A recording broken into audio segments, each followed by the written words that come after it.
അപ്പോൾ നമ്മുടെ തേജസ് സ്കോളർഷിപ്പ് എന്ന് പറയുന്നത് talent enrichment and journey towards administrative service, ഇതാണ് ഈ തേജസ് എന്ന് പറയുന്നത്. സോ ബേസിക്കലി നമ്മളുടെ ഒരു ഫൈനാൻഷ്യൽ സപ്പോർട്ട് നീഡായിട്ട് വരുന്ന കുട്ടികൾ, അതേപോലെ പ്രോപ്പറായിട്ട് lack of mentorship, lack of guidance, lack of study materials, ഇതൊക്കെ ഫേസ് ചെയ്യുന്ന ഒരുപാട് ആളുകളുണ്ട്. ആഗ്രഹമുണ്ട്, പക്ഷേ ഈ ഒരു ഫീസ് കാരണമോ ഫീയുടെ സ്ട്രക്ചർ കാരണമോ ഒക്കെ നമുക്ക് പോകാനോ പഠിക്കാനോ സാധിക്കാത്ത അവസ്ഥകളുണ്ട്. അപ്പൊ അങ്ങനെയുള്ള ആളുകളെ ഹെൽപ്പ് ചെയ്യുക, അവരെ എന്താ പറയുക, അപ്ലിഫ്റ്റ് ചെയ്യുക എന്നുള്ളൊരു ഉദ്ദേശമാണ് നമ്മുടെ ഒരു പ്രോഗ്രാമിന്റെ ഇതിനകത്തുള്ളത്. ഇപ്പോ നമുക്കൊരു നമ്മുടെ ഓൺലൈനാണ്, അപ്പൊ അതിന്റെ ഏറ്റവും വലിയ അഡ്വാൻറ്റേജ് നിങ്ങൾ എവിടെയാണെങ്കിലും ഏത് സ്ഥലത്താണെങ്കിലും പഠിക്കാൻ പറ്റും എന്നുള്ളതാണ്. നമുക്കൊരു ആപ്ലിക്കേഷൻ ഉണ്ട്, IPMIS ആപ്ലിക്കേഷൻ ഉണ്ട്. ആപ്ലിക്കേഷനിലൂടെ നിങ്ങൾക്ക് പഠിക്കാൻ സാധിക്കും. അതിലെ ഒരു PCMന്റെ, അതായത് പ്രിലിംസ് കം മെയിൻസിന്റെ ആ കോഴ്സിന്റെ കാര്യമാണ് നേരത്തെ പറഞ്ഞത്. ഏകദേശം 2500-ലധികം വീഡിയോസ് ഉൾപ്പെടുന്ന ഒരു ക്ലാസ്സസ് ആണ് അതിനകത്തുള്ളത്. അപ്പം വീഡിയോസ് എന്ന് പറയുമ്പോൾ ഇപ്പൊ ഫോർ എക്സാമ്പിൾ പറയുകയാണെങ്കിൽ നോൺ കോഓപ്പറേഷൻ മൂവ്മെന്റ് എന്ന് പറയുന്നത് ഒരു വീഡിയോ ആയിരിക്കും. സിവിൽ ഡിസൊബീഡിയൻസ് മൂവ്മെന്റ് എന്ന് പറയുന്ന ഒരു വീഡിയോ ആയിരിക്കും.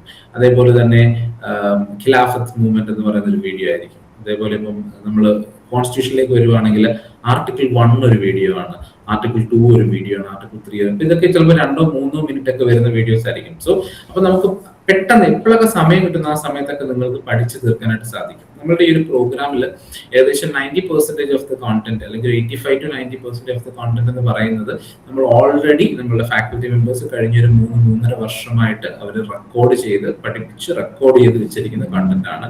അതേപോലെ ബാക്കി കോണ്ടന്റുകൾ നമ്മൾ ഡെലിവറി ചെയ്യുന്നത് ലൈവായിട്ടുള്ള സെഷൻസിലായിരിക്കും. അത് സൂമിലൂടെ ആയിരിക്കും സെഷൻസ് നടക്കുന്നത്. പിന്നെ നമ്മുടെ ക്ലാസ്സസ് എല്ലാം തന്നെ ഇംഗ്ലീഷിലാണ്. കാരണം നമ്മൾ ഈ ഒരു പ്രോഗ്രാം ഇൻട്രൊഡ്യൂസ് ചെയ്തേക്കുന്നത് ഇന്ത്യയിൽ മുഴുവനായിട്ടാണ്. 1000 കുട്ടികൾക്കാണ് നമ്മൾ ഈ ഒരു ഓപ്പർച്യൂണിറ്റി പ്രൊവൈഡ് ചെയ്യുന്നത്. തേജസിന്റെ സ്കോളർഷിപ്പ് നമ്മൾ പ്രൊവൈഡ് ചെയ്യുന്നത് 1000 കുട്ടികൾക്കാണ് മൊത്തത്തിൽ ഇന്ത്യയിൽ മുഴുവൻ. സോ ഡെഫിനറ്റ്ലി നിങ്ങൾക്ക് എല്ലാവർക്കും ഇതിന്റെ പാർട്ടാകാനായിട്ട് സാധിക്കും. നിങ്ങൾ ഇൻട്രസ്റ്റഡ് ആണെന്നുണ്ടെങ്കിൽ ഡെഫിനറ്റ് ആയിട്ട് താഴെ ഞാൻ ഒരു നമ്പർ തരാം. അതല്ലാതെ ഇതിൽ രജിസ്റ്റർ ചെയ്തിട്ടുള്ള എല്ലാവരും നമ്മൾ കോൺടാക്ട് ചെയ്യുമ്പോൾ ഇൻട്രസ്റ്റഡ് ആണെങ്കിൽ നിങ്ങൾക്ക് ഡെഫിനറ്റ് ആയിട്ട് നമുക്ക് നമ്മുടെ അടുത്ത് പറയാവുന്നതാണ്. അപ്പോൾ പിന്നെ നമ്മുടെ ഒരു വാട്സ്ആപ്പ് നമ്പർ നമ്മൾ പ്രൊവൈഡ് ചെയ്യും. നിങ്ങൾക്ക് അതിനെപ്പറ്റി കൂടുതൽ അറിയണമെന്നുണ്ടെങ്കിലും ഈ സ്കോളർഷിപ്പിന്റെ ഭാഗമാകണമെന്നുണ്ടെങ്കിൽ ഡെഫിനറ്റ് ആയിട്ട് നമുക്കൊരു മെസ്സേജ് അയച്ചാൽ മതി. നമ്മളുടെ ടീം നിങ്ങളോട് റെസ്പോണ്ട് ചെയ്യുന്നതായിരിക്കും. ഇനി നോക്കുകയാണെങ്കിൽ എന്താണ് ഇതിന്റെ ഫീച്ചേഴ്സ് ഞാനൊന്ന് പറഞ്ഞു തരാം. ഈ ഒരു സ്കോളർഷിപ്പിന്റെ ജനറൽ സ്റ്റഡീസിന്റെ സബ്ജക്റ്റുകൾ, അപ്പം ജനറൽ സ്റ്റഡീസ് സബ്ജക്റ്റുകളെ പറ്റി പിന്നീട് നമ്മൾ പറയും.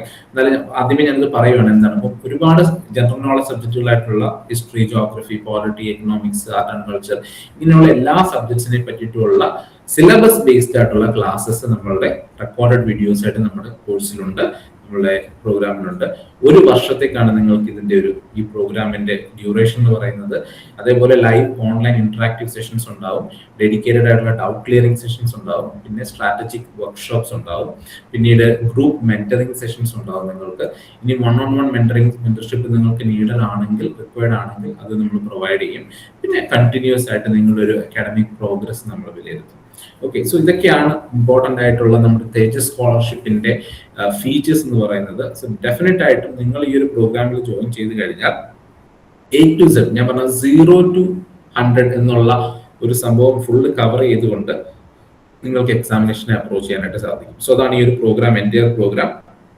ബേസിക്കലി ഇത് നമുക്ക് സപ്പോർട്ട് ചെയ്യുക എന്നുള്ളതാണ് പ്രധാനമായിട്ടുള്ള ഉദ്ദേശം. സപ്പോർട്ടിനേക്കാൾ ഉപരി ഗിവിംഗ് ബാക്ക് ടു സൊസൈറ്റി എന്ന് പറയുന്ന ഒരു കാര്യമുണ്ട്. നമ്മൾ ചെയ്യുന്ന കാര്യങ്ങൾ സൊസൈറ്റിയിൽ ഇമ്പാക്ട് ഉണ്ടാക്കണം എന്നുള്ള കാര്യമുണ്ട്, അവർക്ക് ഗുണപ്രദമാകണം എന്നുള്ള കാര്യമുണ്ട്. അതാണ് ഈ ഒരു സ്കോളർഷിപ്പിന്റെ ഏറ്റവും വലിയ ഇമ്പോർട്ടൻസ് എന്ന് പറയുന്നത്. അതുകൊണ്ടാണ് നമ്മൾ 1000 കുട്ടികളിലേക്ക് ഈ ഒരു സ്കോളർഷിപ്പ് എക്സ്റ്റെൻഡ് ചെയ്തിരിക്കുന്നത്. ഓക്കെ, സോ ഇതാണ് സ്കോളർഷിപ്പിന്റെ കാര്യം. ഇപ്പം ഡീറ്റെയിൽഡ് ആയിട്ടുള്ള കാര്യങ്ങൾ പിന്നീട് നിങ്ങൾക്ക് ഇതിൽ ഇൻട്രസ്റ്റ് ഉണ്ടെങ്കിൽ നമ്മൾ ഡീറ്റെയിൽഡ് ആയിട്ട് ഇതിനെപ്പറ്റി സംസാരിക്കുന്നതായിരിക്കും.